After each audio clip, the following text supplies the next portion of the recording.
আজকের বিষয় এমন এক সত্য যা আমরা অনেকেই জানি না, কিন্তু আমাদের জীবন প্রতিদিন এর দ্বারা পরিচালিত হচ্ছে। মানুষ ভাবে সে নিজের ইচ্ছায় সবকিছু করছে, আমি যা চাই তাই করছি। কিন্তু শাস্ত্র কি বলে? শ্রীমদ্ ভাগবত গীতায় ভগবান শ্রীকৃষ্ণ অর্জুনকে এক গভীর সত্য জানাচ্ছেন। ঈশ্বরঃ সর্বভূতানাং হৃদ্দেশে অর্জুন তিষ্ঠতি ভ্রময়ান সর্বভূতানি যন্ত্রারূঢ়ানি মায়ায়া।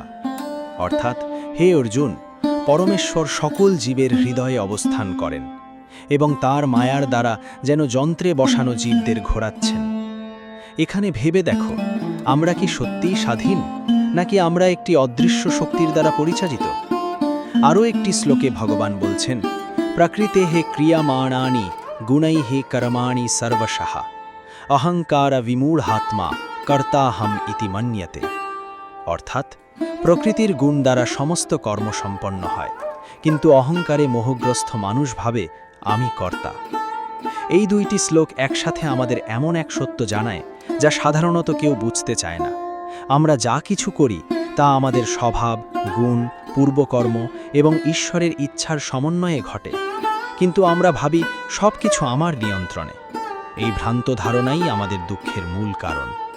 উপনিষদেও এই সত্য বলা হয়েছে, দ্বা সুপর্ণা সায়ুজা সখায়া সমানাম বৃক্ষম পরিসস্ব জাতে তয়োরন্যঃ পিপ্পলম স্বাদবত্তি অনশ্নন্নান্যো অভিচাকশীতি। অর্থাৎ, একই বৃক্ষে দুইটি পাখি বসে আছে, এক পাখি ফল খাচ্ছে আর অন্য পাখি শুধু দর্শন করছে। এখানে ফল ভোগ করা পাখি হচ্ছে জীবাত্মা, আর দর্শনকারী পাখি হচ্ছে পরমাত্মা।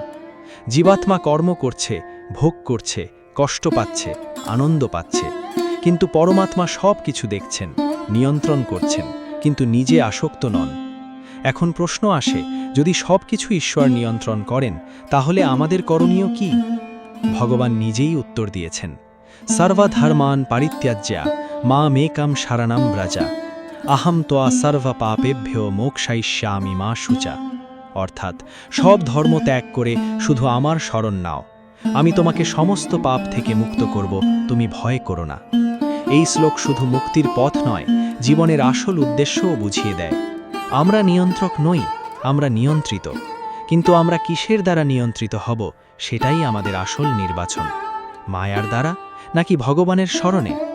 যে ব্যক্তি এই সত্য বুঝতে পারে, তার জীবনে অহংকার থাকে না, ভয় থাকে না, দুঃখ তাকে সহজে স্পর্শ করতে পারে না।